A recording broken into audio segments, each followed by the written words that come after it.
Vamos a la palabra de Dios, el libro de Daniel, capítulo 7. El libro de Daniel, capítulo 7. Una noche, durante el primer año del reinado de Belsasar sobre el imperio babilónico, Daniel tuvo un sueño y lo escribió. Esta es la descripción de lo que vio. En mi sueño vi una gran tormenta en un océano poderoso, con fuertes vientos que soplaban en todas direcciones. Luego, 4 animales enormes salieron del agua, cada uno diferente del otro. El primero era como un león, pero tenía alas de águila y mientras lo miraba, le quitaron las alas para que ya no pudiera volar y lo dejaron parado en el suelo en 2 pies, como un hombre, y se le entregó la mente de un hombre. El segundo animal parecía un oso, con las garras levantadas, listo para golpear. Tenía 3 costillas entre los dientes y escuché una voz que le decía: levántate, devora a mucha gente. El tercero de estos extraños animales parecía un leopardo, pero en su lomo tenía alas como las de los pájaros.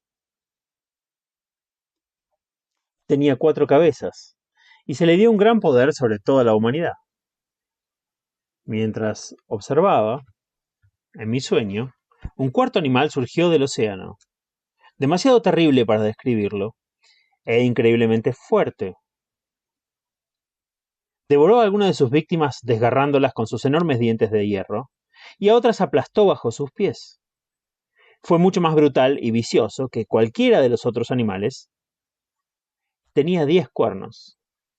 Tras miraba los cuernos, de repente, apareció otro cuerno pequeño entre ellos, y 3 de los primeros fueron arrancados de raíz, para darle espacio. Este cuerno pequeño tenía ojos de hombre y una boca fanfarrona.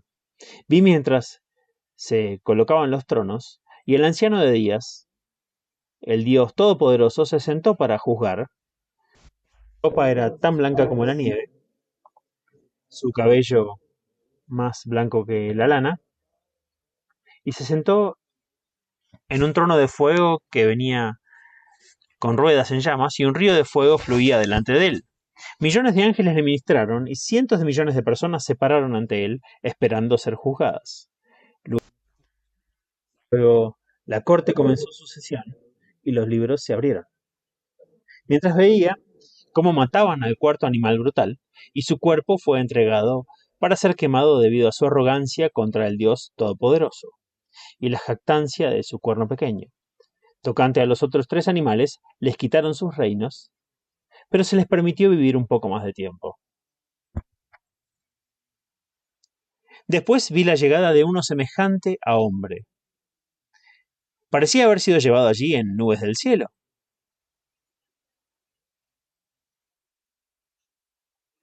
Se acercó al anciano de días y se le presentó. Se le dio poder para reinar y la gloria sobre todas las naciones del mundo, para que todas las personas de todas las lenguas le obedecieran. Su poder es eterno, nunca terminará, su gobierno nunca fallará. Estaba confundido y perturbado por todo lo que había visto, y escribió Daniel en su informe. Así que me acerqué a uno de los que estaban al lado del trono y le pregunté el significado de todas estas cosas. Y él me explicó que estos 4 animales enormes, me dijo, representan a 4 reyes que algún día gobernarán la tierra. Pero al final, el pueblo del Dios Altísimo gobernará los gobiernos del mundo para siempre y para siempre. El cuarto animal, el brutal e impactante, con sus dientes de hierro y garras de bronce que desgarraba a los hombres y mataba a otros con sus pies. Le pregunté sobre los 10 cuernos y el cuerno pequeño que surgió después y destruyó a 3 de los otros. El cuerno con los ojos y la boca ruidosa y jactanciosa, el que era más fuerte que los demás, porque había visto este cuerno luchando contra el pueblo de Dios y ganando. Hasta que llegó el anciano de días y abrió su corte y reivindicó a su pueblo, dándoles poderes de gobierno en todo el mundo. Este cuarto animal, me dijo, es la 4ª potencia mundial que gobernará la tierra. Será más brutal que cualquiera de las otras. Devorará al mundo entero, destruyendo todo ante él. Sus 10 cuernos son 10 reyes que se levantarán en su imperio. Y luego otro rey se levantará más brutal que los otros 10 y destruirá a 3 de ellos. Desafiará al Dios Altísimo y desgastará a los santos con la persecución. Y tratará de cambiar todas las leyes, la moral y las costumbres. El pueblo de Dios estará indefenso en sus manos durante 3 años y medio, pero luego el anciano de días vendrá y abrirá su tribunal de justicia y tomará todo el poder de este rey vicioso para consumirlo y destruirlo hasta el final. Entonces cada nación bajo el cielo y todo su poder será dado al pueblo de Dios y gobernarán todas las cosas para siempre.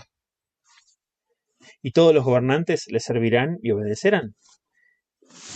Ese fue el final del sueño. Cuando me desperté, estaba muy perturbado y mi rostro estaba pálido de miedo. Pero no le dije nada a nadie de lo que había visto.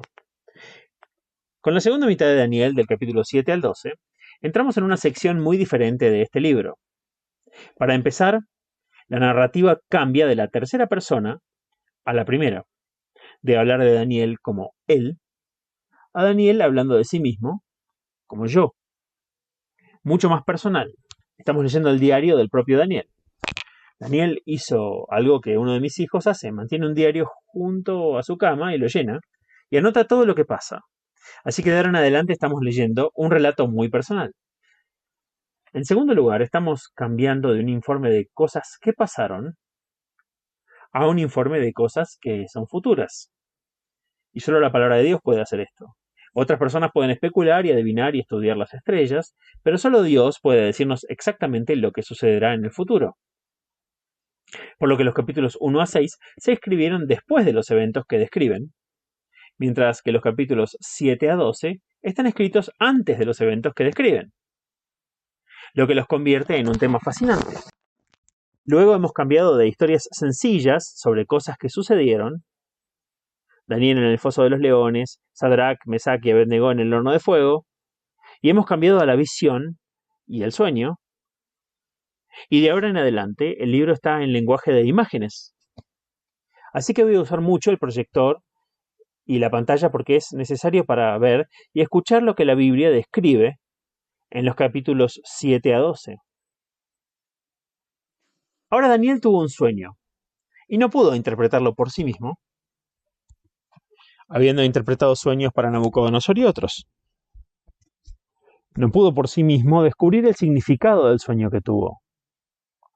Pero muy pocos sueños que tenemos no están relacionados con la vida real. Por lo general, algunos pensamientos o algunas experiencias o algo que hemos visto durante el día entra en nuestro sueño por la noche. Y Dios es capaz de tejer estas cosas en su patrón y su mensaje. Y lo significativo es que Daniel tuvo este sueño en el primer año de Belsasar, el rey. ¿Qué lo haría soñar así? Muy simplemente, Daniel vio lo que tal vez otros no habían visto. Con la llegada de este príncipe playboy llamado Belsasar, el imperio que se había mantenido firme durante 70 años se derrumbaría. Se dio cuenta de que un gobernante como este, de esta debilidad, de esta autocomplacencia, significaría la muerte del imperio de Babilonia. Y Daniel recuerda que había estado en este imperio desde su adolescencia hasta su edad actual, alrededor de 85 años, y había conocido muy poco más, y de repente ve que el mundo que conoce se está desmoronando, ha terminado, y una sensación de profunda inseguridad puede haber entrado en su vida. El tipo de inseguridad que encuentro en muchos corazones hoy en día, particularmente entre las personas mayores que se dan cuenta de que el mundo que conocieron, incluso las iglesias que conocieron, están desapareciendo rápidamente. Y hay un sentido profundo de la naturaleza pasajera de esta escena que llamamos historia. Y Daniel se fue a la cama y soñó. Y Dios, en el sueño, le aseguró sobre el futuro. y le reveló a Daniel algo que no solo vio en su sueño, sino que cuando despertó, lo volvió a ver en una visión. La palabra visión en la Biblia siempre significa algo que ves cuando estás despierto. Y sueño siempre significa algo que ves cuando estás dormido. Ambos pueden ser del Espíritu Santo, y cuando el Espíritu Santo se derrama sobre hombres y mujeres, los jóvenes ven sueños y los ancianos ven visiones. Y estas dos formas de lenguaje pictórico cobran vida. Y Dios las usa para hablar. Y Daniel tuvo un sueño esa noche. Y Dios descorrió la cortina que esconde el futuro de nuestra inteligencia natural. Y tal vez es por eso que vino en un sueño. Porque si primero veía cuando sus facultades críticas estaban despiertas, podría haber argumentado. Podría haberse negado a aceptarlo. Pero de alguna manera es un sueño. En un sueño aceptas las cosas más extrañas, ¿no es así? Y las aceptas como normales. De hecho, te encuentras incluso en un sueño hablando con la gente y haciendo preguntas. Esto es lo que hizo Daniel. Aquí le preguntó a uno de los ángeles que vio en el sueño qué significaba todo. Y el ángel le dijo. Pero cuando se despertó, lo vio todo de nuevo, vívidamente, y por eso tomó su diario, junto a la cama, lo escribió, y aquí lo tenemos. Ahora como parte de la palabra de Dios para nosotros. Vamos a mirar luego a este sueño y de qué se trata. Permítanme comenzar con mirar el bosquejo de este capítulo. El sueño en sí se divide muy claramente en 7 características reales. Hay aquí 7 características del sueño y se divide muy fácilmente en 4 y 3. Hay 2 grupos de características aquí en este sueño. En el primer grupo de 4 tenemos 4 animales extraordinarios. Un león, un oso, lo que en algunas versiones que leí se llama leopardo, pero probablemente sea una pantera, relacionado con el leopardo de todos modos. Y he usado el término grifo, porque simplemente no había una palabra para describir al último animal. Y habiendo sido fanático de Lewis Carroll en mis días de juventud, parecía ser que eso es lo que describiría más fácilmente que otra palabra. Una especie de animal híbrido, grotesco, como nunca ha existido. Así que Daniel ve 4 animales primero, y luego el sueño cambia por completo, y ve 3 figuras humanas. Ve a un hombre muy anciano, llamado el Anciano de Días, ve a un hombre más joven, llamado Hijo del Hombre, y ve a muchos humanos, llamados Santos del Altísimo. De modo que la primera parte del sueño son animales, y la segunda parte del sueño son lo que parecen ser seres humanos. Tendremos que mirarlo de cerca más adelante. El contraste entre la primera y la segunda parte del sueño es bastante grande. Por ejemplo, en la primera parte del sueño, los animales salen del mar desde abajo, se están elevando. En la segunda parte del sueño, las figuras que él ve están rodeadas de nubes en el cielo, en lugar del mar. Es el telón de fondo de la segunda mitad. Y algo está bajando.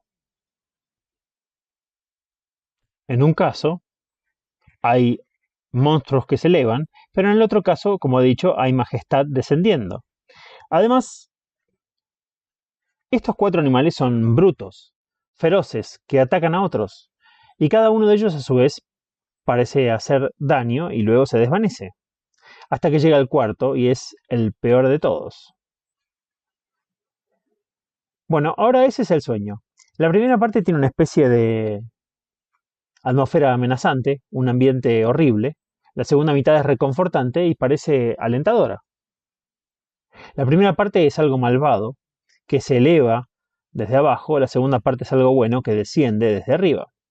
Y aunque es una pesadilla, sin embargo, Daniel termina pálido de semblante, cierto, pero algo tranquilizado de que el sueño tuvo un final feliz, o al menos un final sagrado, como vamos a ver. Ese es el sueño, bastante simple. 7 cosas. 4 y luego 3. ¿Cuál es el significado del sueño? Y ahora vamos a pasar a la aplicación del mismo. Daniel, incapaz de entender su sueño, tiene que pedir una interpretación. Y comenzaremos como él comenzó, con los 4 horribles animales. Y preguntaremos, ¿cuáles son? 1, 2, 3, 4. Afortunadamente tenemos una ventaja sobre Daniel porque tenemos más que un diario en el que registra los sueños. Tenemos una Biblia que incluye un libro llamado el libro del Apocalipsis, o el libro de la revelación del futuro. El libro del Apocalipsis, que significa correr el telón. Y en ese libro, particularmente en los capítulos 13 y 14, descubrimos un comentario sobre Daniel y sobre estos mismos animales. Y particularmente sobre el cuarto, por lo que contamos con la ayuda del resto de la Biblia. Cuanto más estudio este libro, más descubro que la Biblia se interpreta a sí misma. Cuanto más sepa de este libro, menos necesitará otros libros para decirle de qué se trata. Y encontrarán que cuanto más leen este fragmento del Antiguo Testamento, más se ilumina algún fragmento del Nuevo Testamento y viceversa. El libro de Apocalipsis es un comentario más completo sobre el libro de Daniel. Los dos están muy relacionados muy cercamente, muy de cerca. Ahora miremos estos animales. El ángel dice que representan imperios y gobernantes. Y esto no es algo inusual. Que un imperio elija a un animal híbrido, grotesco, para representarse a sí mismo. Piensen en el unicornio, por ejemplo, que está en la bandera inglesa. Tal vez no piensen eso a menudo, pero un unicornio no existe, excepto en la imaginación de James Thurber. Pero el unicornio está ahí. Es un animal grotesco, que sin embargo representa al imperio británico. Nuestra corona. El león y el unicornio juntos. En las puertas de Ishtar, en las afueras de Babilonia, recuerdan que les mostré un pequeño dibujo de uno de los animales en esa puerta que estaba formado por una cabeza de serpiente, un cuerpo de león y garras y patas de águila. Esto es algo muy común para los imperios, nada extraño todavía. Por lo que estas 4 extrañas criaturas híbridas, compuestas por trozos de otros animales, representan simplemente imperios y gobernantes en la Tierra. El mar, el océano turbulento, con vientos que soplan desde el norte, sur, este y oeste. La Biblia dice que soplan vientos de todas las direcciones. Hay casi un huracán, se puede decir. El viento viene de todas las direcciones y agita el mar. Esto representa la turbulenta historia de los hombres, el desorden hirviente de la humanidad en constante cambio. Y la historia y el mapa de nuestro mundo cambian tan rápido como lo hace el clima. Si compras un atlas hoy, estará desactualizado en 5 años. Los límites se habrán vuelto a dibujar y es como los gráficos meteorológicos que ves en la televisión cada noche después de las noticias. Así que de este lío hirviente, con los vientos que soplan y agitan las olas, surgen 4 animales. ¿Qué representan los vientos? La Biblia no lo dice, pero voy a adivinar. La palabra viento en la Biblia es la misma que la palabra espíritu, que la palabra aliento. Y aquí tenemos 4 vientos, o 4 espíritus, si les gusta. Tenemos la influencia en los asuntos humanos de los espíritus malignos que soplan en nuestra historia, agitando todo tipo de cosas y levantando todo tipo de criaturas brutales. Por lo tanto, de este lío hirviente de la historia humana, agitado en turbulencia por los espíritus malignos que nos rodean y tienen una parte muy real en nuestros asuntos, de esta turbulencia surgen 4 bestias o animales. ¿Quiénes son? ¿Qué imperios representan? En este punto tengo que ser honesto y decirles que ha habido una interpretación tradicional que ha prevalecido durante mucho tiempo y que normalmente se acepta como la correcta. Pero me temo que estoy convencido de que está mal. Pero es mejor que la represente primero porque muchos de ustedes pueden haber sido educados en esta interpretación tradicional y si encuentran esto un poco complicado, simplemente apaguen y regresen en unos 5 minutos y continuamos. Me temo que tengo que lidiar con eso, porque muchos de ustedes pueden haber aceptado esa interpretación. Y es que el capítulo 2 y el capítulo 7 tratan de los mismos imperios. ¿Recuerdan ese gran gigante?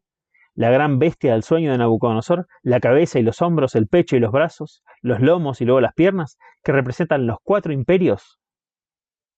Babilonia, Persia, Grecia y Roma.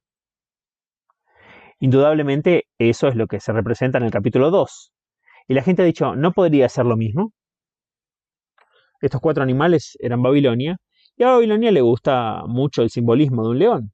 Y podría ser Persia, y el otro podría ser Grecia, y este animal feroz podría representar a Roma. Podría ser, pero hay al menos 4 razones principales por las que no podría ser. Y les voy a dar estas razones ahora para que puedan repensar la posición.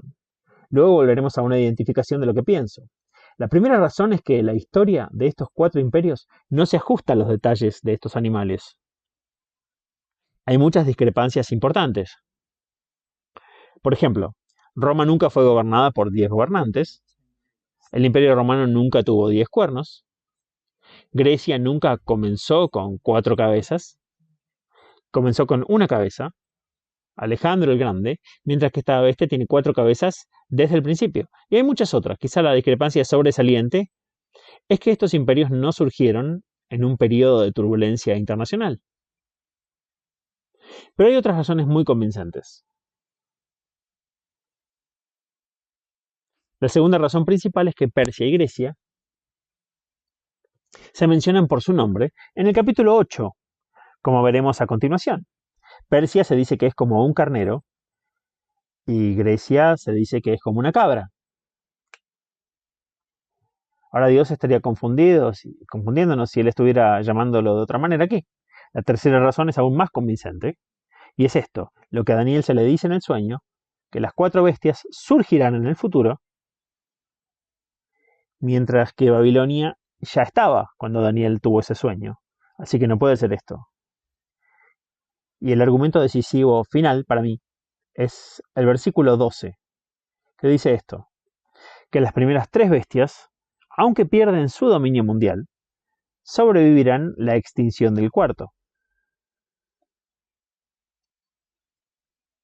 Está claramente establecido en la Biblia, de modo que el león, el oso y la pantera representan imperios que todavía estarán ahí cuando el cuarto imperio haya sido completamente destruido y haya desaparecido.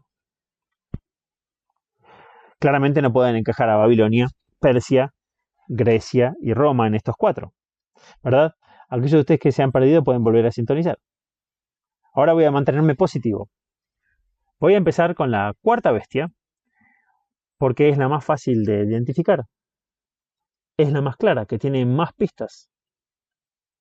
Es la más importante de las 4. De hecho, se nos dan 21 versículos sobre esta bestia y solo 3 versículos sobre las otras 3. Así que claramente el enfoque de todo el sueño está en esta bestia. Esa es la característica más importante de todo el sueño. Y aquí el libro de Apocalipsis viene en mi ayuda. Cuando voy al libro de Apocalipsis, habla del último imperio mundial de la historia humana, como una bestia con 10 reyes. El último imperio de todos, que la historia humana alguna vez verá. Un reino con 10 bestias. Ahora tenemos algo. Además, el libro de Apocalipsis dice esta cosa extraordinaria, que esta bestia habrá aprendido ciertas cosas de imperios anteriores, y por lo tanto estará compuesta de la boca de un león, el cuerpo de un leopardo, los pies de un oso. Es intrigante que este imperio mundial final habrá incluido asimismo características de estos 3.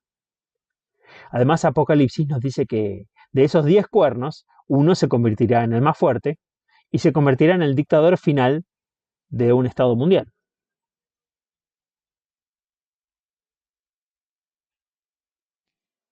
El libro del Apocalipsis da un nombre, Anticristo. Y la palabra anti, por cierto, no significa en contra de, significa en lugar de. Así que se llama, en lugar de Cristo, Anticristo, el último dictador mundial. Y les digo con tanta certeza como que estoy parado aquí, que un día habrá un dictador controlando el mundo entero. La Biblia dice que esa es la etapa final de la historia mundial. Un dictador que ha llegado allí por métodos despiadados, viciosos y crueles, destruyendo toda oposición. De ahí los dientes de hierro y las garras de bronce de esta última bestia. Así entonces hemos identificado la cuarta bestia. Y sabremos cuando esta bestia aparezca en la historia humana. Marquen mis palabras. Al final de la historia habrá un imperio con 10 gobernantes. Y Daniel dice que de esos 10, 3 serán desarraigados de sus países, de sus estados, si lo desean, dentro del imperio mundial. Y un cuerno pequeño, que comienza pequeño, crecerá. Se hará cargo de esos 3 primero y luego dominará a los otros 7 y asumirá el control como dictador mundial. Cuando vean qué sucede, saben que estamos en la última parte de la historia de la humanidad. Se dicen ciertas cosas sobre este cuerno pequeño, este hombre malvado que controla todo. Tiene una boca grande y ojos hipnóticos, por lo que será perfecto para la radio y la televisión, y las usará para establecer el dominio mundial. Se nos dice que él buscará hacer lo que intentaron hacer en la Revolución Francesa, cambiar las leyes divinas y los tiempos, las estaciones y los días. Les diré una de las cosas que hará. Abolirá los 7 días de la semana. El domingo desaparecerá por completo. En la Revolución Francesa intentaron 10 días a la semana, probablemente para deshacerse del domingo. Eso es exactamente lo que hará este hombre. Y las leyes de Dios, del matrimonio, como la monogamia entre 2 personas para toda la vida, él cambiará ese tipo de leyes. Todas las leyes de Dios que nos dicen cómo manejar los asuntos humanos, él las va a cambiar. Porque él es anticristo y quiere hacer lo que Cristo debería hacer, y hacer las leyes por nosotros, y decirnos lo que está bien y lo que está mal. Entonces él tendrá diferentes ideas y cada ley que encuentre la intentará cambiar. Y las cambiará por su propio poder de dictadura. Dice demasiado tristemente aquí que hará guerra contra los santos, que el pueblo de Dios va a sufrir terriblemente bajo esta bestia final. Pero, alabado sea Dios, Dios ha dicho que limitará esos días. Los acortará a 3 años y medio. Y se terminarán. Eso es todo lo que le permitirá. Y ese periodo de 3 años y medio es mencionado en el libro de Apocalipsis con frecuencia. A veces como 3 años y medio, a veces como 42 meses, y a veces hay 1000 y pico de días. Lo que sea. Pero se tiene este periodo claro en el pueblo de Dios que sufre terriblemente. El libro de Apocalipsis dice, por ejemplo, que todos nosotros tendremos que tener un número computarizado en nuestra frente para entrar en una tienda a comprar comida. Sin duda pasará a nuestra cuenta numerada, pero nos dice que tendremos que tener un número solo para comprar comida. Y que los santos de Dios no recibirán ese número y no lo van a usar. Se pueden imaginar lo que eso significará para la vida familiar. Esta es última bestia y el libro de Apocalipsis se desarrolla con mucho más detalle de lo que Daniel está contando aquí. Hablamos de esto como el periodo del gran problema, o en el lenguaje bíblico, la gran tribulación. Pero prefiero usar el inglés moderno, el gran problema. Ahora creo que no puede haber duda de que hemos identificado el grifo. Este no es el Imperio Romano, que hace mucho que se fue. Este es el último imperio de la historia mundial. El mismo clímax del poder de Satanás en este mundo, cuando Satanás pone a un dictador humano sobre todo el asunto. Y en cierto sentido, uno simplemente ora para que ni uno mismo ni sus hijos estén vivos cuando suceda, aunque las indicaciones son más bien que podemos estar. Dios nos prepare para esto. Ahora, habiendo identificado el cuarto, por supuesto no lo hice con precisión, no he podido decirles qué gobernante, en qué país aparecerá este anticristo, no ha aparecido aún, y por tanto no puedo señalar uno en particular, un país o un hombre en particular. Sé que ha habido algunos rumores últimamente, uno de ellos era que iba a ser Gaddafi, pero la gente es muy propensa a elegir este y aquel líder y ver en ellos el anticristo. Les voy a decir esto. Juan el Apóstol dijo que hay muchos anticristos que han salido por el mundo, pero no el anticristo. Sin embargo, hay muchos anticristos por alrededor. Todas las personas a su alrededor a las que les encantaría ser Cristos, que les encantaría ser el Salvador del mundo. Gente a las que les gustaría ser personas adoradas, que les encantaría hacer las leyes y cambiarlas. Hay muchos anticristos. Pero el que viene, que aún no ha venido, cuando lo haga no necesitaré decirles quién es. Por lo que les he dicho esta mañana lo sabrán. Antes de que vengan a la iglesia. Y sabrán que estamos en los últimos minutos del día de Dios. Ahora, ¿qué pasa con las otras 3 bestias? Entonces estas son las 3 potencias mundiales que se elevarán al poder antes que esta cuarta,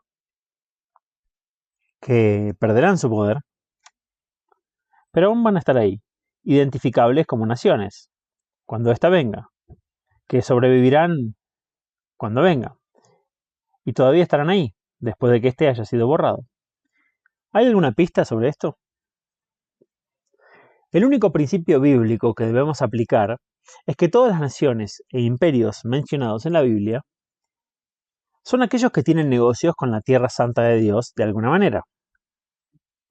Es por eso que China, por ejemplo, nunca se menciona en la Biblia, nunca ha tenido tratos con la tierra santa. América nunca se menciona directamente, nunca tuvo tratos con la tierra santa. Por lo tanto, debemos buscar naciones que hayan tenido tratos directos con Jerusalén, con Israel, con la tierra santa. Ahora es cierto que Babilonia, Persia, Grecia y Roma todas lo hicieron, y por lo tanto es por eso que son mencionados en Daniel 2. Pero ¿hay imperios o naciones de hoy que se ajustan a estos símbolos? Lo que voy a ofrecerles ahora es mi propia opinión personal. También podría descartarse como una especulación, pero creo que debería contarles qué imperio podría estar simbolizado por un león que ha tenido tratos con Jerusalén.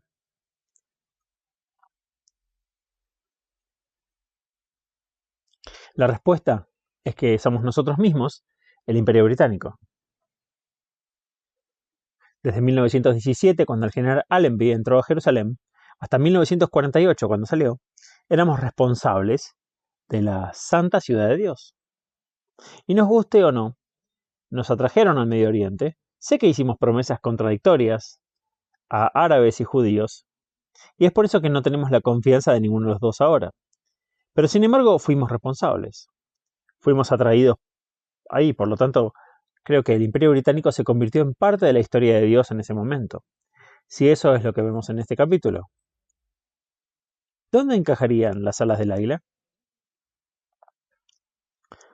Si el león es el rey de las bestias, el águila es el rey de los pájaros. Y las alas del águila podrían, en este caso, referirse a América, ya que una y otra vez el poder y el vuelo de América a nosotros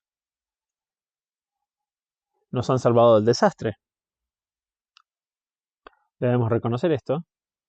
El mundo occidental de habla inglesa se ha involucrado en conjunto, pero lo interesante de esta visión es que las alas y el león se separan el uno del otro y comienzan a actuar de forma independiente.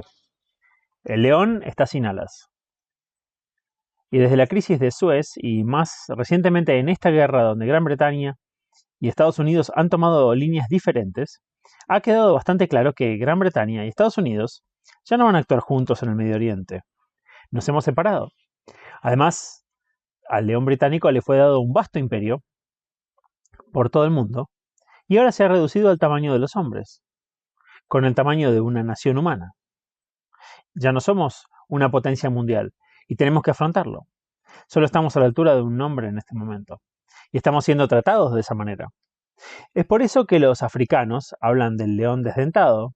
Ya no somos un poder para ser temido o preocupante. ¿Es este el significado de la primera bestia? Si es así, entonces movámonos al segundo. Y decir qué imperio hay que esté simbolizado por un oso que se esté interesando en el Medio Oriente y que comienza a afectar a la gente de Dios allí. La respuesta me parece tan clara como la luz del día. Rusia. El oso es un animal desgarbado. Es torpe, pero compensa con ferocidad lo que le falta en astucia. Y es un animal feroz, que ataca a las personas con su peso y fuerza. Y las costillas en la boca del oso, en este caso, podrían muy bien ser países satélites que han sido tragados por esta bestia. Una de las frases más interesantes en hebreo es que es un oso levantado de un lado, estirando una pata en una dirección, como si tuviera miedo de estirarse en la otra dirección. Lo que para mí sería muy simple explicado por el oso ruso, llegando a Europa con sus grandes garras. Hungría, Checoslovaquia, lo hemos visto todo. Hemos visto esas costillas en la boca del oso. Pero en el otro lado sin atreverse a estirar una pata contra China. ¿Es esto correcto? La prueba de la identificación sería esta. Si lo que he dicho sobre el león y el oso es correcto, entonces puedo decir con confianza que esto vendrá después. Porque no veo ningún imperio en la tierra que corresponda en este momento a la Pantera, con 4 gobernantes. Pero si en los próximos años vemos el surgimiento de una potencia mundial liderada por 4 gobernantes, extorsionando al mundo, entonces creo que podría aceptar que estos dos son probablemente la identificación correcta. Por lo tanto, diría que observen el mundo árabe. En hebreo aquí dice que tendrán el poder de retener al resto del mundo para rescatar. Los árabes ya están comenzando a mostrarnos que esto podría ser. En unos pocos domingos por la mañana, algunos de ustedes no podrán estar en la iglesia porque no tendremos gasolina para venir. Tal vez eso nos ayude a todos, no sé, iremos a la iglesia más cercana. Eso es una parte, perdóneme, pero estaremos caminando a la iglesia, tal vez para la época de Navidad. Habla de la crisis del petróleo, porque los árabes pueden extorsionarnos. Por eso digo, miren, el Medio Oriente. Hay algo más que puedo contarles sobre esta tercera bestia, que todavía no veo en ningún lugar del mundo. Es esto. ¿Recuerdan los 4 vientos al principio que agitaron el mar? Dice que los 4 vientos significaban los vientos del norte, sur, este y oeste. Si el león es el Imperio Británico, entonces vino del oeste al Medio Oriente. Si Rusia es el oso, vino del norte. Por lo tanto, las otras bestias deben venir del sur o del este de la Tierra Santa. Y por lo tanto, busco que venga desde el sur o desde el este, hacerse cargo de la situación y manteniendo el resto del mundo a raya. Bueno, admito que es una opinión humana. Creo que la visión tiene una buena cantidad más que decir. En vez de tratar de encajar a Babilonia, Persia, Grecia y Roma en un patrón que no encaja, lo que puedo decir bastante dogmáticamente es esto. Estas son las últimas 4 potencias mundiales que afectarán directamente al Medio Oriente. Cuando estas cosas sucedan, sabemos dónde estamos en la historia. No necesitarán a gitanos que les digan la suerte, ni astrólogos para leer las estrellas. No necesitaremos que la señora Dixon publique libros.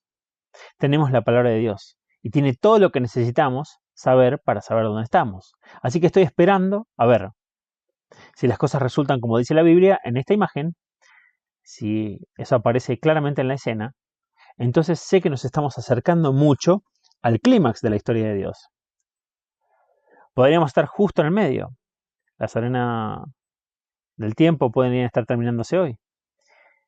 Ahora me dirijo al lado más positivo y al lado más maravilloso. Veamos las otras cosas que Daniel vio en su sueño. La escena cambia de la tierra al cielo. Como el libro de Apocalipsis, el libro de Daniel cambia de la tierra al cielo. Miremos a la tierra y sus problemas y luego subimos a las nubes y vemos lo que Dios está pensando al respecto. Vemos que el cielo y la tierra están conectados. Dios está ahí arriba mirando la tierra, controlando la tierra, juzgando la tierra, y es Él quien decide lo que pasa mañana. Es Él quien permite que estas cosas vengan. Es Él que traerá a todos a su fin. Ahora veamos las 3 cosas. Primero, el anciano de días. La única vez en la Biblia en la que Dios es representado en la forma de un ser humano, la única vez, vemos acá a Dios como un viejo hombre, sentado en una silla de ruedas, un trono con ruedas. Y sin embargo, la vejez de Dios no significa que sea decrépito o senil. Más bien se pretende decir que siempre estuvo ahí. Mientras todas estas bestias van y vienen, mientras los imperios humanos se levantan y caen, Dios siempre está ahí. El anciano de días. Qué título más encantador, es lo que cantamos antes. Alabamos al Dios inmortal, Dios invisible, el que está en luz inaccesible, escondido de nuestros ojos. Y luego cantamos el anciano de días. Dios es el gobernante más antiguo de la tierra. Eso es lo que está diciendo. Siempre ha gobernado la tierra y tienes la tremenda sensación de que todas estas bestias que salen del mar, jugando aquí abajo, y todo el tiempo Dios ha estado ahí arriba, observándolo todo, controlando todo, permitiendo todo, sabiendo exactamente lo que haría. Ahora la imagen de Dios aquí es maravillosa. Está leyendo libros.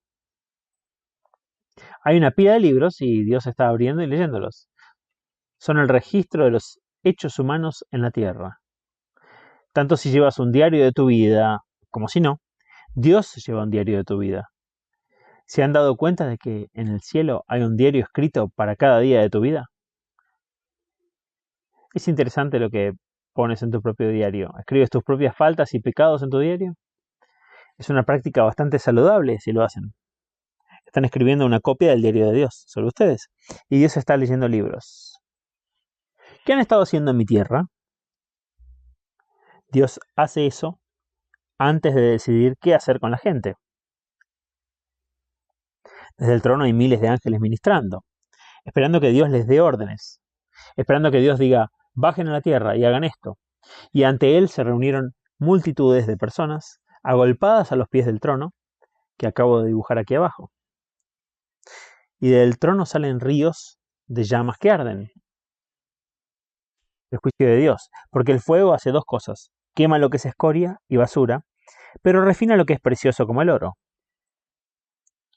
Y desde el trono sale el fuego del juicio de Dios. Es una imagen tremenda lo que está sucediendo. Les diré lo que está sucediendo. Dios está decidiendo, Dios está leyendo los libros y decidiendo lo que va a hacer con este imperio. Pero ahora la escena es esta cuarta bestia y Dios está leyendo sus libros. Solo tiene que decir una palabra y será hecha por sus mensajeros. La segunda figura que ve Daniel es una persona más joven, como un hijo de los hombres. Noten esa frase. No estaba en la traducción que leí, pero está en el hebreo. Hijo del hombre. Alguien como un hijo de hombre de pie en las nubes. Las nubes llevan a este hijo del hombre al trono, y el anciano de días le da una corona, y el hijo del hombre es llevado por las nubes a la tierra. Es una escena tremenda. ¿Quién es este hijo del hombre? ¿Sabían que ese era el título favorito de Jesús?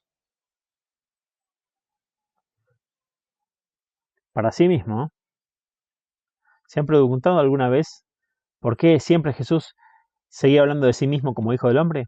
Él era el hijo de Dios, pero no andaba por ahí diciendo que el hijo de Dios hizo esto o el otro. Seguía diciendo, el hijo del hombre vino a buscar para salvar lo que estaba perdido. El hijo del hombre hace esto, el hijo del hombre hace aquello. ¿De dónde sacó ese título? La respuesta es Daniel 7:13. De ahí lo sacó. Y mi prueba es esta.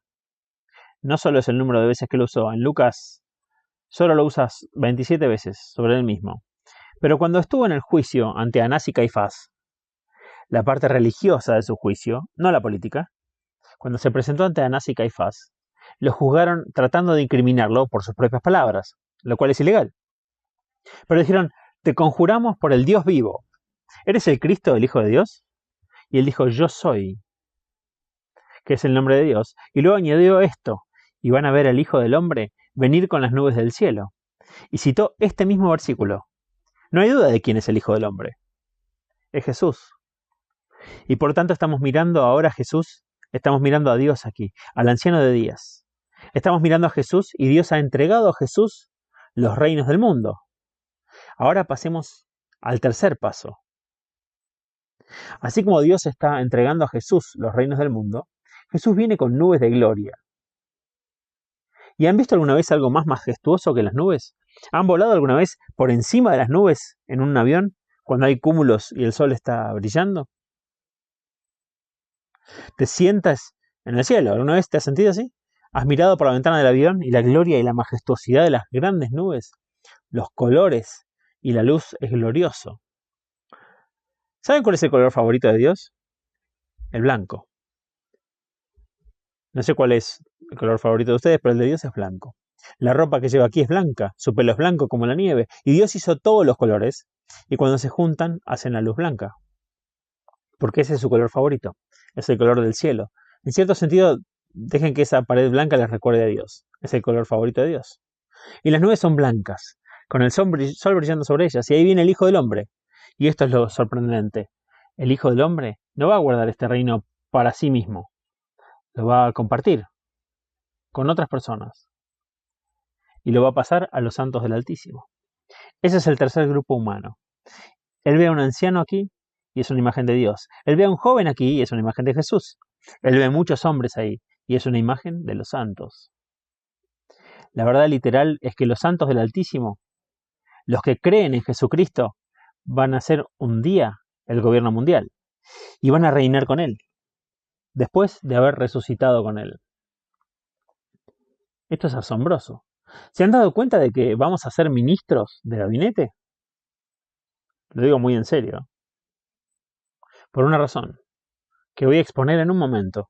Cuando los reinos de este mundo se conviertan en el reino de nuestro Cristo, Él va a compartir ese reino con su pueblo. Y nosotros reinaremos con Él por los siglos de los siglos. Han escuchado eso cantado en los coros, ¿no? Él reinará por los siglos de los siglos, pero nosotros también reinaremos con Él por los siglos de los siglos. Y dice que por los siglos de los siglos. ¿Vieron ese programa de televisión una noche de esta semana del ascenso de Hitler al poder? Presumiendo, igual que el anticristo con una boca y ojos grandes, y presumiendo de un reino que duraría 1000 años y que desapareció en menos de 20. Estaba pensando en Daniel 7 y pensando que los santos tendrán el reino por siempre y para siempre. 1000 años no son nada para el reino que vamos a tener. Dejen que eso entre en su alma. El anciano de días le dice al Hijo del Hombre que el reino es suyo. Y el Hijo del Hombre dice a los santos, el reino es suyo también. Y en Cristo todo es nuestro. No se puede especular sobre esta parte de Daniel 7. Si están de acuerdo con mi otra interpretación o no, realmente no importa. Esto es lo importante. Esto es lo que quiero que vean. Estoy seguro de que tengo razón sobre la cuarta bestia. Y de esto estoy absolutamente seguro. Que reinaremos con él. Por lo que hemos interpretado el sueño. Es hora de cerrar. ¿Qué tan práctico es todo esto? Algunos de ustedes dirán que han estado muy arriba en las nubes, literalmente. Esta mañana estoy confuso, estoy perplejo, estoy confundido. Vine aquí esperando ayuda para vivir mi vida diaria. Mañana que es lunes. ¿Qué tiene que ver esto con el mañana? ¿Cómo me ayuda a vivir? Quiero ayuda, quiero consuelo, quiero ayuda práctica para la vida. Déjenme decirles esto. Les he dado la mejor ayuda que puedo y la mejor ayuda que necesitan. Y les diré por qué. 2 razones. En primer lugar, quiero que tengan la virtud cristiana de la esperanza. A menudo descuidamos esto. La fe, la esperanza y el amor son 3, son los que van a permanecer. Las virtudes que puedes llevarte al cielo son la esperanza, la fe y el amor. Permanecen y hablamos mucho de la fe, hablamos mucho del amor, pero solemos ser bastante indigentes en nuestra esperanza. Y esa es una de las 3 grandes virtudes de la vida cristiana. Lo que he intentado hacer esta mañana es fortalecer su esperanza. Estuve hablando el viernes por la noche aquí a un número de parejas que vinieron a cenar y les estaba dando como texto algo que escucho de tanta gente de todos lados. Escucho a las amas de casa decirlo, escucho a los hombres de negocio decirlo. Esto es lo que ellos dicen. No sé a dónde van las cosas. Y puede que oigan a alguien decir eso mañana por la mañana. En todos estos años, ¿saben? Nunca he escuchado a un cristiano decirlo. El cristiano no dice, no sé a dónde van las cosas. ¿No es interesante? El cristiano solo lo altera ligeramente y dice, yo sí sé lo que viene. Y somos los únicos en el mundo que lo sabemos. Esto te hace capaz de consolar y animar y ayudar a otras personas mañana por la mañana. Cuando te digan, no sé dónde van las cosas y qué va a pasar, solamente di en voz baja y con cariño, yo sí sé. ¿Querés escuchar? Y digan que un día las dictaduras del mundo se van a ir y la civilización humana desaparecerá. Y en su lugar vendrá el reino de Dios. Y Jesús volverá a reinar y nosotros podremos reinar con Él si creemos en Él. Eso es esperanza. Y la esperanza en el Nuevo Testamento no es dudosa, no es un caso de espero que suceda. La esperanza en el Nuevo Testamento significa sé que sucederá.